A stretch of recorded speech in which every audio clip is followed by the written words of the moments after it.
Hello guys! Hello everybody! Magluto tayo ng nilagang baboy. So, nalagyan ko na siya ng tubig at sibuyas. So, ayan. Isa lang na natin sa kalan at palambutin lang natin ng ilang minuto.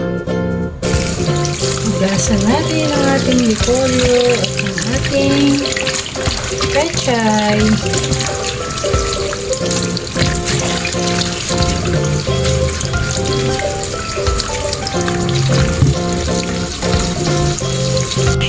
Ayun nga guys, kumukulo na. Ilagay na natin ang ating talavera patis. Patis. Tansya-tansya lang. Then, lagyan din natin ng paminta. Paminta. O, ayan. So, durog ang aking paminta. Hindi buo. Hiwain na natin ang ating mga gulay. Ayan, meron akong repolyo at meron din akong pechay, patatas at kamote. At syempre guys, meron din akong saging na saba.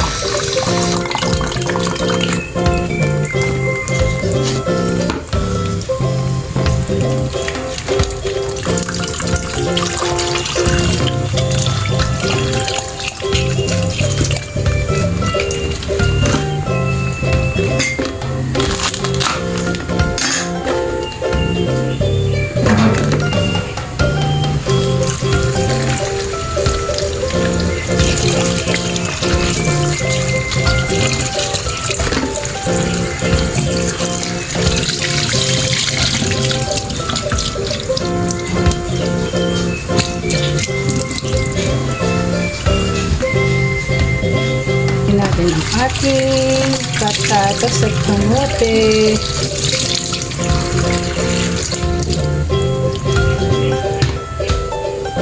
Ang ating siling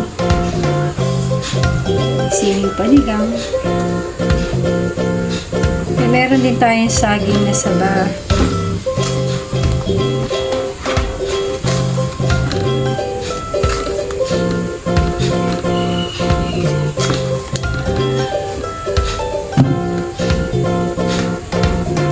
At ayun nga guys, isa-isa kong binabalatan ng ating saging na saba.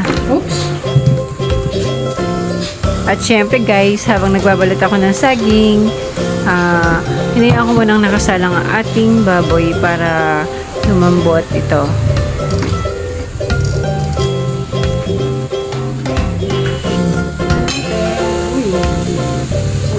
Uy! Tingnan natin kung malambot na. Uy, malambot na si taba. Malambot na.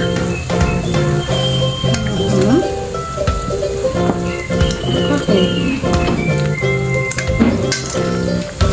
Malambot na si taba.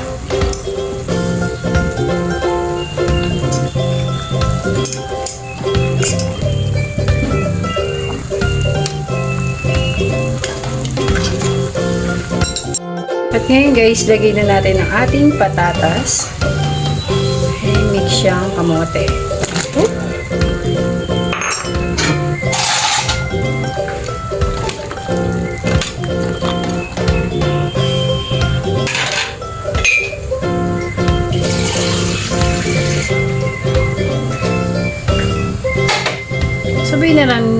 Sabay na natin tong saging.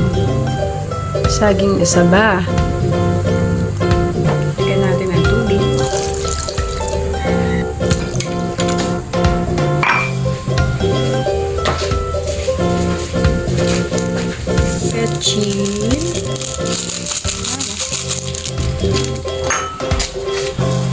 Salt, rock salt.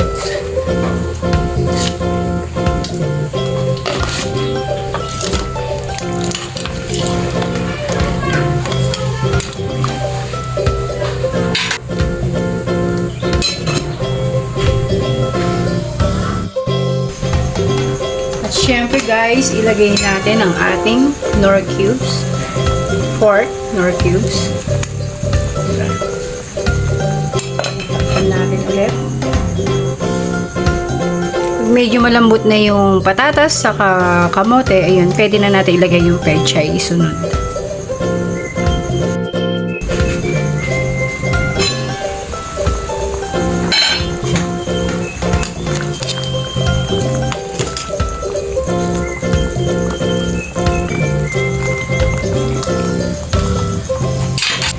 ating pechay. Ulit. Yung kasirola natin, lagyan natin yan. Ating repolyo.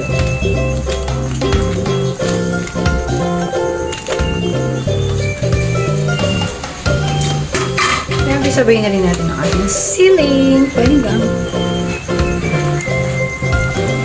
Parang oops. Ayan, sarap.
Sarap. Ayan, malambot na ang ating karne. Malambot na ang ating karne.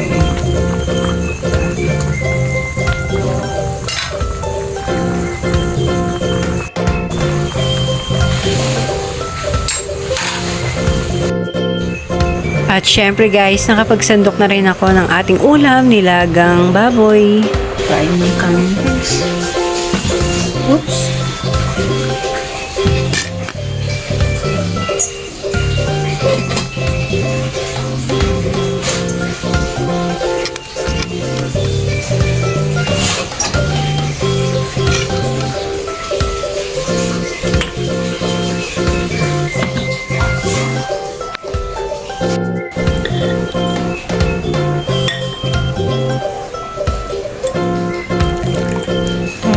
Sa gulay.